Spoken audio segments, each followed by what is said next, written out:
been taking my time. I feel like I'm out of my mind. It feel like my life ain't mine.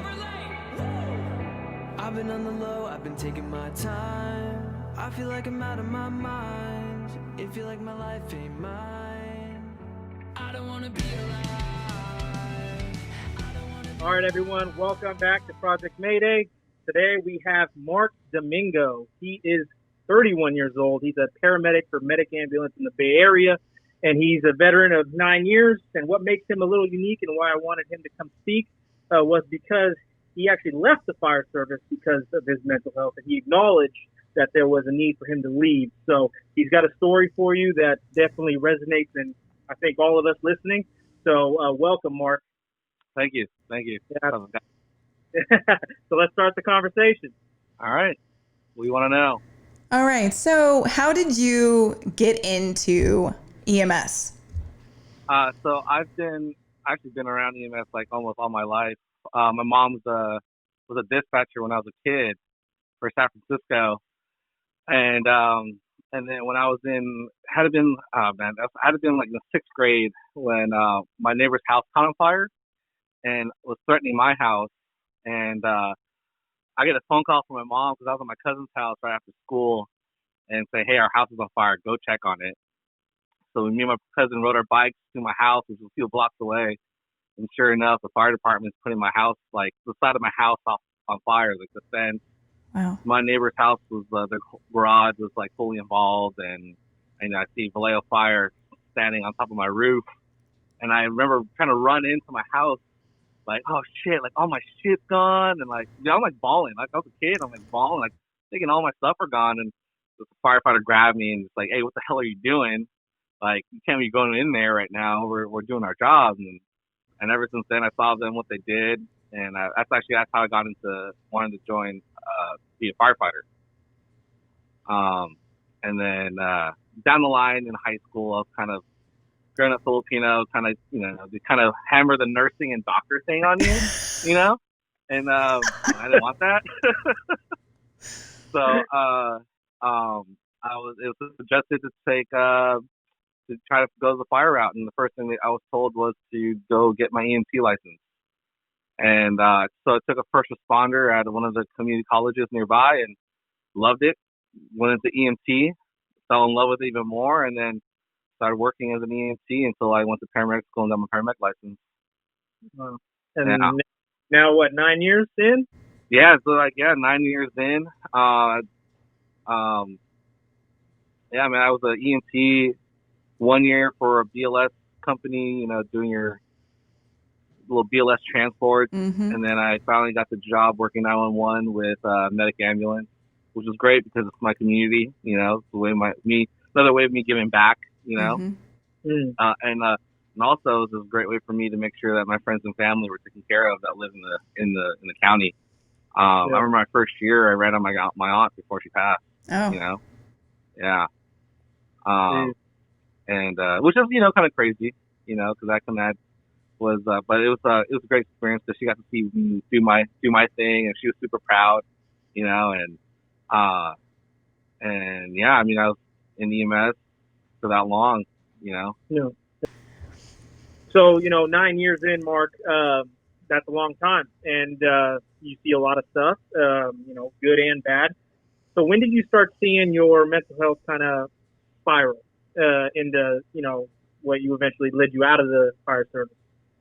So yeah, I don't remember exactly. I can't remember the date for sure, but I was working either 12 or 24, and we responded to a baby not breathing.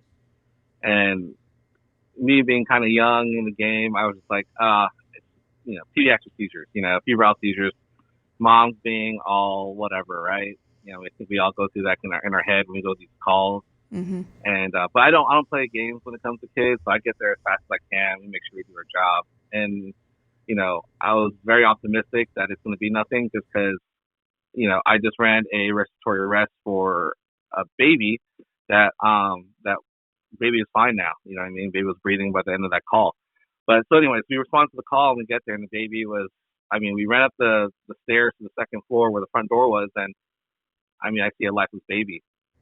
We were probably 30 seconds behind fire, And I remember the firefighter handing me the baby, running down to the gurney and, doing compressions. So this is my first time doing compressions on a baby. Mm. And at the time, I probably had been 4 years in, 5, and all the thing I think about was my baby niece, because my sister just had her kid, Mm-hmm. and I'm like, oh damn, and then we run the call and we get to the baby to the hospital, and we find out, like, by the time we left the hospital, they were still working the baby, and we run another call. We come back to the same hospital, and I see a buddy of mine that I went to high school with, by the entrance, the ambulance bay entrance, crying. And my heart dropped. I looked at him and he saw me, and I looked at him and I literally go, dude, do not tell me that's your freaking nephew. And dude started bawling even more, and I hugged him, and I guess they just pronounced the baby. I saw the doctor that worked it was in the other room crying, and so, like, we did like a little debriefing for it, and I didn't think anything of it. I was just like, what, this is some way, this is how life goes, sometimes it just kind of sucks. Life sucks, and I didn't really think about it, but it always stuck with me throughout the years. And then after that, it was I had traumatic pediatric code after that, and then it was but critical trauma babies, that were involved, like hit and runs and stuff like that, or auto lifted heads. And then I got a lot of that when I was a medic, when I finally became a paramedic, where I'm in the back, doing all these things, and like I'm responsible for this baby, or this little kid. And it took a toll on me. And then, I just thought, be a man, freaking just shut it down, drink it off or whatever, right? Never really talked about it. I just, and then, the more and more you think about pushing it down, you forget about it. And then, so that kind of was the spiral effect. And it wasn't until I became a firefighter where I could not put a lid on it. It just spilled over, and that literally took me down a dark hole, Why did you think that being a firefighter was like a catalyst for your mental unwellness? Like, what was different being a medic in a private industry and a firefighter? So it wasn't until in my academy, we did fireground survival, and they played this video of a Sac City firefighter who went down into the attic. Dude, I believe he's Filipino or some type of Asian descent, and I just saw myself in him, and I just thought, like, dude, like, the moment he said that he was ready to pull that mask off, and I was like, man, would I make that decision? Like, and it just, I don't know, it hit me, like, dude, I'm really doing something that I'm really going to affect my life. It's, life or death going in, and it kind of freaked me out a little bit, but I actually ended up talking it out with some friends of mine and guys in the academy, and I just never thought about it after that. But then it wasn't until actually going into my first structure, where afterwards, like, I was excited, I was like, oh, I'm a firefighter now, like, let me go in, let me do my job, you know what I mean?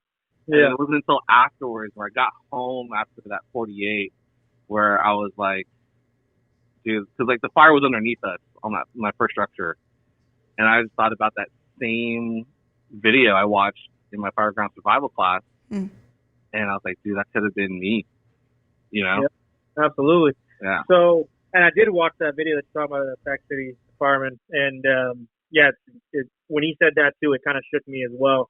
He was at the point where he's like, you know what? And he was only in there for 8 minutes, right? Yeah, it wasn't that long. Exactly, and he was ready to just say, right. That's it. And so that really shook me as well. And that's crazy that and that's good that people watch it in academies now. Right. So you talk about, you and I had a conversation, and this really sparked me to bring you on. Was this one fire that you had, this one house fire that you had, where when you went in, you were like, hey, I'm going to be that guy that just takes his mask off. So walk us through that day. So so around that time during that day I went to work, I was already kind of changing as a person. I think I wasn't recognizing it. You know what I mean? Like I felt a little more depressed than normal. You know, and you didn't really have a lot of care in the world. You know, but as a probie firefighter, hey, shut that down, do your job. You know what I mean? So it was affecting me at the firehouse. Like I think people could notice like my attitude was a little different. I was definitely tired more because I wasn't getting sleep at home or at work. And so we go to a fourplex fire, and I remember thinking like, so we got attached to go interior on one of the apartments, and my apartment was fully involved. And so I remember going in and getting knocked down on the first floor, and it was time to go upstairs. And I remember my captain saying like, "Hey, let's go." And I just remember thinking like, man, this would be a great way to just go right now. You know what I mean? Like going out as a firefighter, like, doing the job, like, no one can blame me for me, like if I decided I wanted to kill myself, like, so like what way to go, And you're thinking so this in the fire. Yeah, in the fire. Mm-hmm. And I remember thinking like, oh man, like we got to walk up these stairs. And I remember like thinking too, like, oh man, I hope like I fall through the stairs or something. You know what I mean? And then so we go up. Obviously, I sounded though because one, I don't care about my own. At the time, I didn't care about my own safety, but I care about the safety of the other guys, my captain, and the other firemen. So we go up, we get knocked down. I remember going in one of the rooms, and it was hot. You know what I mean? I'm hitting it, and I remember hearing the ceiling kind of cracking. And I'm like, oh, dude, this is like a perfect opportunity for the ceiling to cave in on me. Like, again, what a way to go, and like, I don't have to do anything. Like, it's going to do it for me, and, but the only thing that kept me going and doing my job was the other guys there. I want them to go home to their family and friends. You know what I mean? So I made sure, I did my job. And, what seems like a lifetime in the fire is really like, 2 minutes? You know what I mean? Yeah.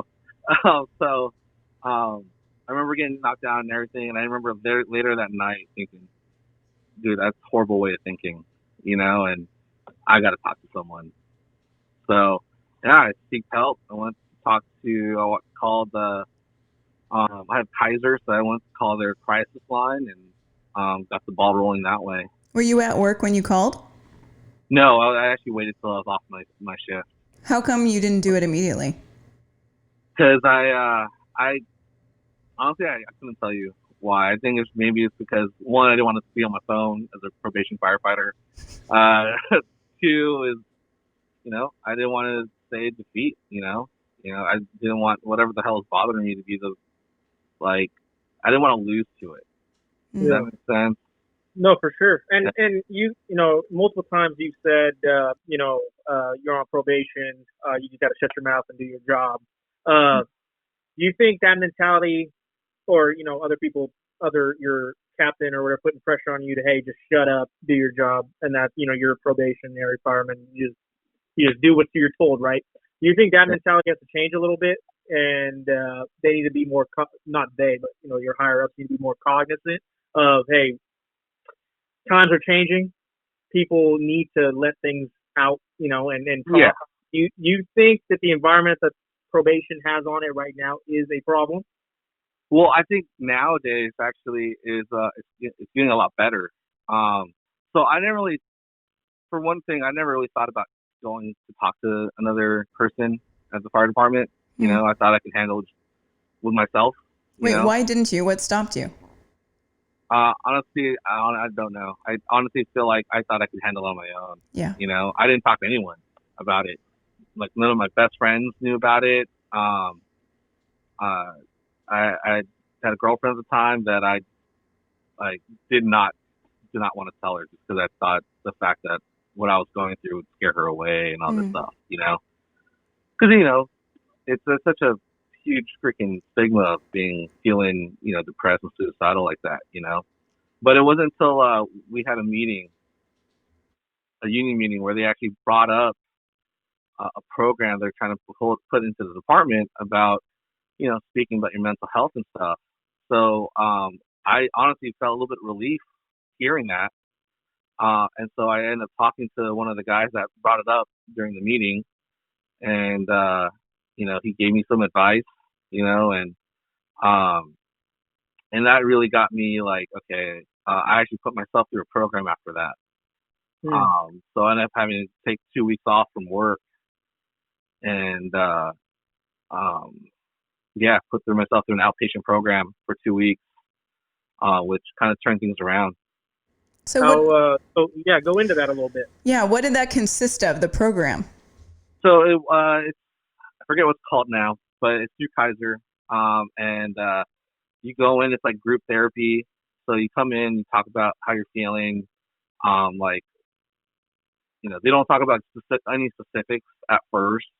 So there's a huge group of people that come in to, and for the start of the meeting, then you talk about like, are you feeling suicidal today? Like what's making you feel that way, or anything like that. Like if you're having a good day or bad day, and then they kind of split you up in different groups.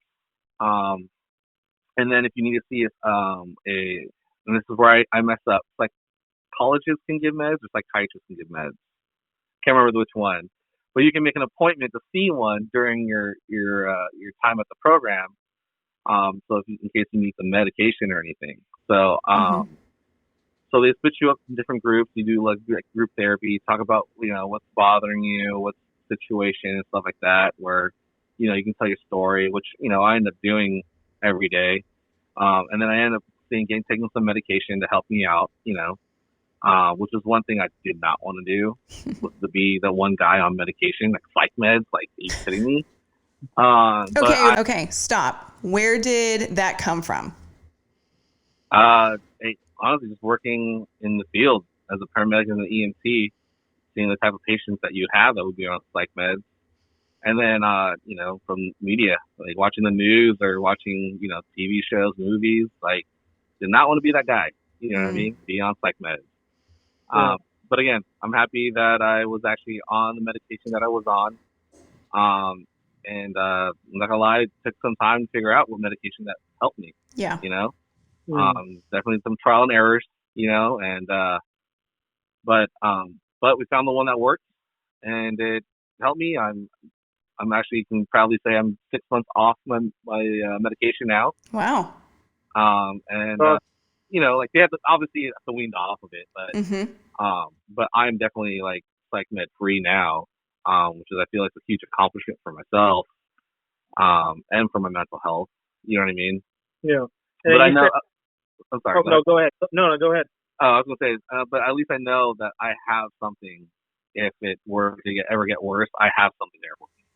Yeah, that's important. And you talked about kind of your downward spiral with drinking, not being able to put a lid on it, and all that stuff. Yeah. Do you still find yourself, hey, I got to go get a drink, or how do you? I barely drink now, man. Shoot, give me one beer, I'm done.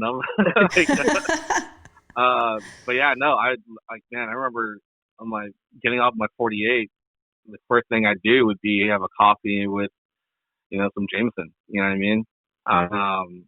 Or and having to have a bottle just to help me go to sleep. Yeah. But I thought okay, I have 4 days off. I'll stop and then I'll be good. And it did. I was pretty organized about it, or not organized, but really I don't know what the word is right now, but admit that I wouldn't drink the night before I go to work. Or, you know what I mean? So you had rules to your alcohol abuse. Right, exactly. To justify it. Yeah, okay, well, I won't make sure I won't be, hungover or whatever when I get to the firehouse, because, again, I didn't care about my own safety, but I care about the safety of the other guys. Yeah. So, But yeah, after um, one of the rules too was for the program was you couldn't be on any alcohol or any drugs. So I made sure I had made an effort. This is something I had to do to make myself better. And so I stopped, and then now I barely drink. I'll maybe have one beer every month.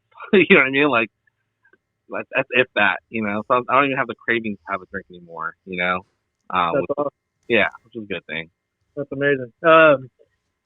So now you had that fire call. You got out of the field. You left being a fireman. Your dream since you were a kid. Right. And then you were like, you know what, I can still do the medical side. So what made you think you could still do the medical side? Because in my opinion, the medical side is where kind of the trauma is. Right. Where most people get shooken up. So tell us a little bit about that. What makes you think that not think you're doing it? What makes you do it? So one of the questions that was actually brought up during my program was, you should one of the things that was talked about was like me thinking about should I stay in the fire service, and then what would I do if I did leave, and one of the things I said was like, well, I can always go back as a paramedic, and then it was brought up, well, wasn't you as working on the ambulance kind of where it all started? And it didn't hit me. It's like, oh yeah, that's where it is. It's where it did all start. But now it's just as a firefighter, it's where it all came out. But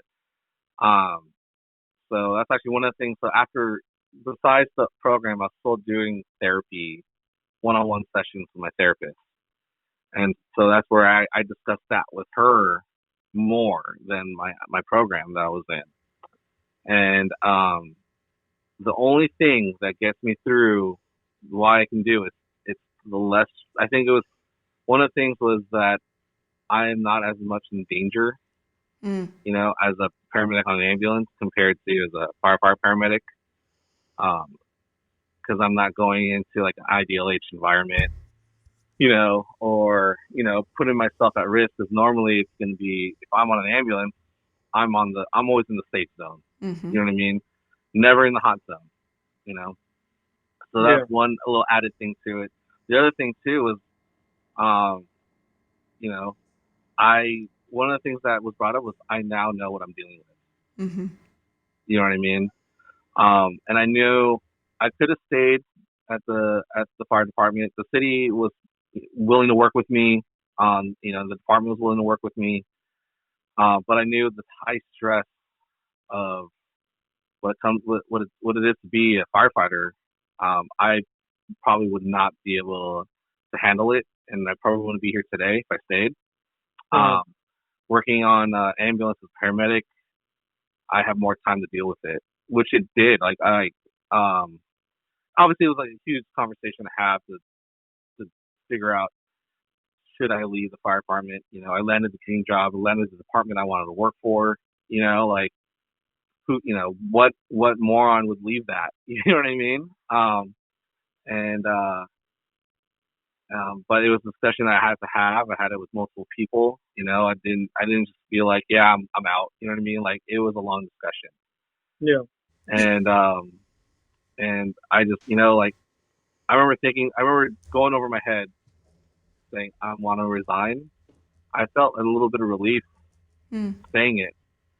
Because I know it was going to give me the time to deal with what I needed to deal with, to make sure I was better, so that way I could go home every day.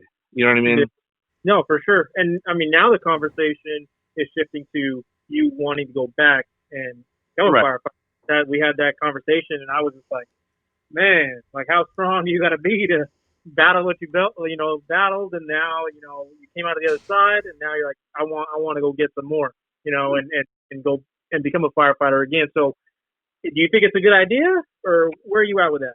So I think for me, I know it's something that I wouldn't say regret. It's unfortunate I left the department, and it sucked that I had to leave, but I know that I'm not giving up on my dream.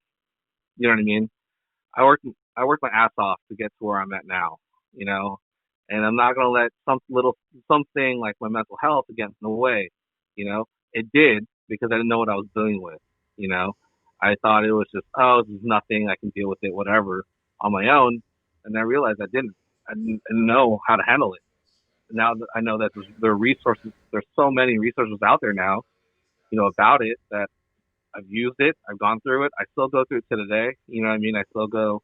I have once a month therapy sessions. I do once a month group therapy, and once a month I do a PTSD group. And I know that for a long time I didn't think I was ready to go back. Mm-hmm. And it wasn't until actually until recently where I was thinking to myself, like, what am I doing? Like, get back on the horse. You know what I mean? Don't let anything stop you from achieving your dreams. Yeah. And yeah, I was like, no, I'm ready. And so yeah, I'm slowly getting back into it. I'm not gonna try to rush into things. You know what I mean? So yeah, I'm working my way back up. A few things I want to touch on. One, you were not ostracized from the fire department, so I think the culture is changing. You said they didn't tell you had to leave. You made that choice. Right. And I think that's really important to highlight, is having that compassion for your brother, your sister in this community is essential. Other things, one, medication. So you said, hey, now I have a resource. And I think this is really inspiring, because you said for you, getting off of it was a goal. It was an accomplishment for you, for your mental wellness. But you know that if you ever get to that point, you have another resource in your back pocket. Yeah, and definitely. I think that's really important to highlight, because there's a huge stigma on medications, right? Like, do I have to take this pill to be happy now? And something that I always thought about with medicine is, when we talk about the brain, there's a huge stigma. Right. But if something's wrong with your pancreas, you're a diabetic. If something's wrong with your heart, you have congestive heart failure. If your leg is deformed, you have a broken leg. But if something's wrong with your brain, we can't talk about it. We can't treat it. Right. Stigma.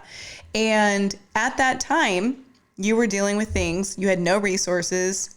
And like you said, you were stuffing it down and doing every unhealthy outlet you can think of until it exploded to this point where, once again, you're protective of other people instead of yourself. Mm-hmm. And now you've become this inspiration. And I'm very happy you don't limit yourself on what you can do. And like you said, you're kind of a work in progress. And I think that's really inspiring, and that you made the choice. Oh, thank you.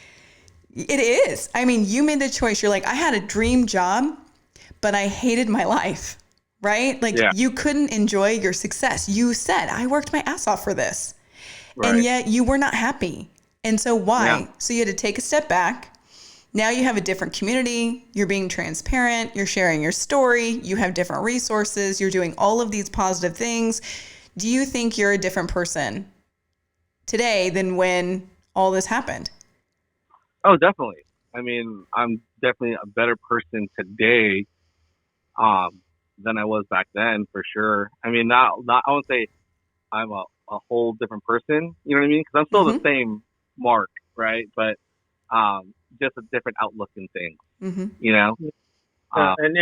with the new Marc, or not new Marc, but with the coming out of newest model, the improved Marc, with the improved Marc, what does this Marc have to say to the listeners out there and the viewers out there that are going through what somewhat similar to what you went through, not only in fire but police and EMS, military? What does this Marc have to say to them? Well, all I have to say is there's help out there.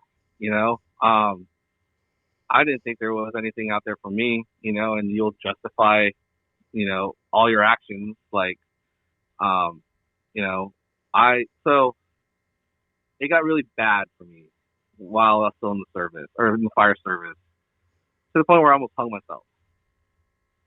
One thing about being a firefighter, not. So, I went to my backyard, I wrote my letters, and, and I was going to do it. I had it set up in the backyard with the tree and everything. And, a memory popped in my head, and it stopped me. And I'm going to tell you right now, I'm so glad it did. And then I was still in the program when that happened, the first week of the program, and then I remember telling that story, and then the second week into that program, it all changed. I saw the light at the end of the tunnel. So I honestly, like, there's resources out there, like the program that and I hate that I forget the name of it, but it helped me tremendously. You know what I mean? And then just the other resources that, my Kaiser got me through, like they have that PTSD group that I started that helped me with different techniques of how to deal with what I was dealing with. I was taking a mindfulness class. One of the reasons why I'm actually doing this podcast on the floor is because a lot of times that helps me out is meditation. A lot of and that's one thing about mindfulness that I really like, was that helped me through dealing with everything. After I decided to leave the fire service, because it was still some dark times, when I left. But a lot of things that got me through it was, therapy, letting my family and friends know what's going on, and having them try to help me go through it, because I know I'm not alone through this. So yeah, for all those listening and watching, know that, there are resources out there, programs, meds help. Your friends and family will help you out. I mean, you'll figure out ways to justify why you want to do what you want to do, especially if you want to be going down that dark hole. But there are friends and family and, professionals out there that will bring that ladder down, and help you climb back out of that hole. I'll be there to be the one to throw that ladder down and help you up. You know what I mean? Yeah, well, you're still doing that. You're still doing that. You're a paramedic still in your community. You never stopped. You're constantly taking care of people. And I'm so happy you're taking care of yourself. Yeah. Absolutely, man. Beautifully put, man. Thank you so much. And so how we like to end these out, Marc? I know you're a little bit nervous. You didn't get to know these questions. So it's called rapid fire, and it's supposed to be fun and just lighthearted. You're gonna answer in one word or one phrase, okay? So limit yourself to one word or one phrase. There'll be 5 questions, and the first one is: if you could be a Disney villain, who would you be? Disney villain. Man, I gotta go with my favorite movie, which is Lion King. So I'll go Scar. Okay. Where were you when you had your first kiss? It's a little embarrassing. I was actually on a I don't really want to say. Oh no! It was a field trip to Sacramento, and I just remember kissing the girl I had a crush on, and she totally blew me off. She's watching now. She's watching now. She regrets it. All right. Well, next one. What would you name your boat if you had one?